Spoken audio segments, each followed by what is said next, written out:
गांव की सुबह हमेशा अलग होती है। ना गाड़ियों का शोर, ना लोगों की भागदौड़। बस हल्की ठंडी हवा, मिट्टी की खुशबू और पक्षियों की मधुर आवाजें। सूरज जब धीरे धीरे खेतों के पीछे से निकलता तो उसकी सुनहरी रोशनी पूरे गांव को ऐसे चमका देती जैसे धरती ने सोने की चादर ओढ़ ली हो।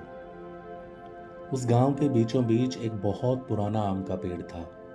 इतना पुराना कि गांव के लोग कहते थे ये पेड़ हमारे दादाओं के बचपन में भी इतना ही बड़ा था।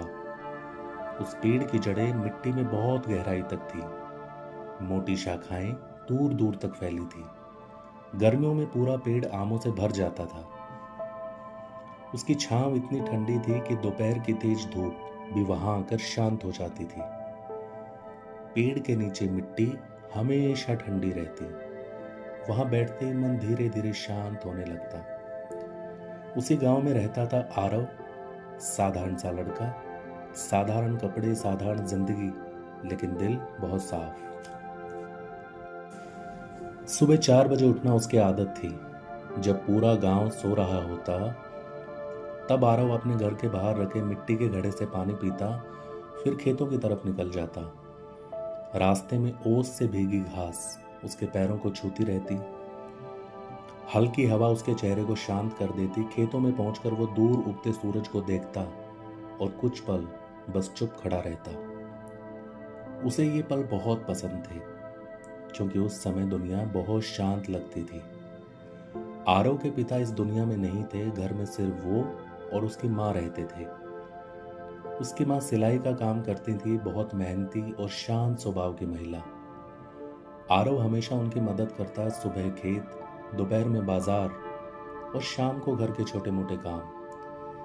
लेकिन चाहे दिन कितना भी थका देने वाला हो, वो शाम को कुछ समय उस आम के पेड़ के नीचे जरूर बिताता। उसे लगता था जैसे वो पेड़ उसकी सारी थकान अपने अंदर खींच लेता हो। वो वहां बैठकर कभी आसमान देखता, कभी उड़ते पक्षियों को, और कभी बस आंखें बंद करके हवा को महसूस करता। एक दिन दोपहर में गांव में एक सफेद कार आकर रुकी। गांव के बच्चे उत्सुकता से कार के आसपास जमा हो गए। कार से एक लड़की उतरी, हल्के सफेद कपड़े, चेहरे पर सादगी और आंखों में शहर की थकान। उसका नाम था मीरा। वो अपनी नानी के घर आई थी कुछ दिनों के लिए। शहर की तेज जिंदगी ने उसे अंदर से थका दिया था। हर समय मोबाइल, मीटिंग्स, शोर, भीड़ और बिना रुके भागती जिंदगी। उसे खुद नहीं पता था कि वो आखिरी बार बिना किसी तनाव के खुलकर मुस्कुराई थी। शाम को वो गांव घूमते घूमते उस आम के पेड़ तक पहुंची। हवा बहुत ठंडी थी। पेड़ से पत्तियां धीरे धीरे गिर रही थी। नीचे आरव बैठा मिट्टी में लकड़ी से कुछ आकृतियां बना रहा था। मीरा धीरे से बोली, क्या मैं यहाँ बैठ सकती हूँ? आरव ने उसकी तरफ देखा और मुस्कुरा दिया। यहाँ बैठने के लिए इजाजत नहीं लेनी पड़ती। मीरा भी हल्का सा मुस्कुराई और थोड़ी दूरी पर बैठ गई। कुछ देर दोनों चुप रहे, लेकिन वो चुप्पी अजीब नहीं थी। वो शांत थी, सुकून देने वाली। दूर खेतों से बैलों की घंटियों की आवाज आ रही थी। तालाब के पास बच्चे खेल रहे थे और हवा पेड़ की पत्तियों को धीरे धीरे हिला रही थी। मीरा ने धीरे से पूछा, तुम रोज यहाँ आते हो? आरव ने कहा, हाँ, जब भी मन थक जाए यहाँ आ जाता हूँ और मन शांत हो जाता है। हाँ, क्योंकि ये जगह सुनती है, शहरों में लोग सिर्फ बोलते हैं। मीरा उसकी बात सुनकर चुप हो गई। उसे लगा जैसे किसी ने उसके दिल की बात कह दी हो। अगले दिन सुबह मीरा जल्दी उठ गई। उसने खिड़की से बाहर देखा, पूरा गांव हल्की धुंध में ढका हुआ था। दूर खेतों में आरव काम कर रहा था। पहली बार इतनी शांत सुबह मीरा ने देखी थी। शहर में तो सुबह का मतलब था हॉर्न, फोन के रिंग और जल्दी जल्दी भागते लोग, लेकिन यहाँ समय जैसे धीरे चलता था।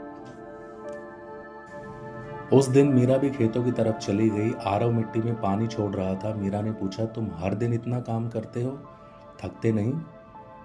आरव मुस्कुराया, थकान शरीर को होती है, मन को नहीं। और मन जब शांत हो तो जिंदगी भारी नहीं लगती। मीरा उसे बस देखती रह गई। धीरे धीरे दोनों की बातें बढ़ने लगी, लेकिन उनकी दोस्ती बाकी लोगों जैसी नहीं थी। वो घंटों साथ बैठते और कभी कभी बहुत लंबे वक्त तक बिना कुछ बोले घर लौट जाते। उनके बीच शोर नहीं था, सिर्फ अपनापन था। एक शाम गांव में बिजली चली गई। पूरा गांव अंधेरे में डूब गया, लेकिन आसमान तारों से भर गया। मीरा ने शायद पहली बार इतने तारे देखे थे। वो आश्चर्य से आसमान देखने लगी। आरव बोला, शहर की रोशनी में लोग आसमान भूल जाते हैं। और मीरा ने धीरे से कहा, और शायद खुद को भी। हवा और ठंडी हो गई। पेड़ की शाखाएं धीरे धीरे हिल रही थी। दूर कहीं कोई बांसुरी बजा रहा था। वो रात बहुत शांत थी, इतनी शांत कि दोनों को लगा जैसे समय रुक गया हो। दिन गुजरते गए। अब मीरा गांव के लोगों से भी घुलने मिलने लगी थी। वो बच्चों के साथ तालाब किनारे बैठती, औरतों के साथ आंगन में बातें करती और शाम को हमेशा उस आम के पेड़ के नीचे पहुंच जाती। एक दिन गांव में तेज आंधी आई। आसमान काला हो गया। हवा बहुत तेज चलने लगी। लोग अपने अपने घरों में चले गए, लेकिन आरव उस पेड़ के पास खड़ा रहा। मीरा दौड़ते हुए वहां पहुंची। तुम यहां क्या कर रहे हो? आरव ने पेड़ की तरफ देखते हुए कहा, पता नहीं क्यों। आरव ने पेड़ की तरफ देखते हुए कहा, पता नहीं क्यों, मुझे लगता है इसे अकेला छोड़ना गलत होगा। मीरा उसकी बातें सुनकर मुस्कुरा दी। बारिश शुरू हो गई। दोनों पेड़ के नीचे खड़े रहे। बारिश की बूंदें पत्तियों से टकराकर नीचे गिर रही थी। मिट्टी से खुशबू उठ रही थी। मीरा ने आंखें बंद कर ली। उस पल उसे लगा शायद जिंदगी का असली सुख यही है। ना कोई जल्दी, ना कोई दिखावा, बस एक शांत शाम, बारिश की आवाज और दिल को सुकून देने वाला साथ। कुछ दिनों बाद मीरा की वापसी का दिन आ गया। सुबह से उसका मन भारी था। वो आखिरी बार उस आम के पेड़ के नीचे गई। आरव वहां पहले से बैठा हुआ था। दोनों कुछ देर चुप रहे। फिर मीरा बोली, मैं वापस जाकर शायद फिर उसी भागती जिंदगी में खो जाऊंगी। आरव मुस्कुराया, अगर कभी बहुत थक जाओ। आरव मुस्कुराया और बोला, अगर कभी बहुत थक जाओ तो आंखें बंद करके इस पेड़ को याद कर लेना। मीरा की आंखें भर आई। हवा धीरे धीरे चल रही थी। पेड़ से एक पका आम नीचे गिरा। आरव ने वो आम उठाकर मीरा की तरफ बढ़ाया, इसे साथ ले जाओ। मीरा मुस्कुराई, ताकि गांव याद रहे। आरव बोला, नहीं, ताकि सुकून याद रहे। अगले दिन मीरा शहर लौट गई,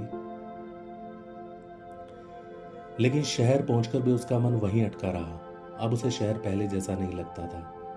उसे हर जगह शोर महसूस होने लगा। लोग पास होकर भी दूर लगते। एक शाम ऑफिस से लौटते हुए उसने आसमान देखा, लेकिन वहां तारे नहीं थे। उसे अचानक गांव याद आ गया। वो पेड़, वो हवा, वो शांत शामें। उस रात उसने फैसला किया। कुछ दिनों बाद वो फिर गांव पहुंची। शाम का समय था। सूरज धीरे धीरे ढल रहा था। हवा पहले जैसी ही शांत थी और वो आम का पेड़ आज भी वैसे ही खड़ा था। नीचे आरव बैठा था। मीरा धीरे से उसके पास गई। आरव ने उसकी तरफ देखा और मुस्कुरा दिया। मुझे पता था, शांति इंसान को वापस बुला ही लेती है। मीरा उसके बगल में बैठ गई। दोनों चुप थे, लेकिन इस बार वो चुप्पी अधूरी नहीं थी। वो अपनेपन से भरी हुई थी। सूरज ढल गया। चिड़ियां अपने घोंसलों में लौट गई। हवा ठंडी हो गई और वो पुराना आम का पेड़ आज भी वैसे ही खड़ा था। शायद इसलिए क्योंकि कुछ चीजें सिर्फ पेड़ नहीं होती, वो यादें होती हैं, सुकून होती हैं और जिंदगी को महसूस करने का एक शांत तरीका होती है। Keep smiling, be happy always, take care.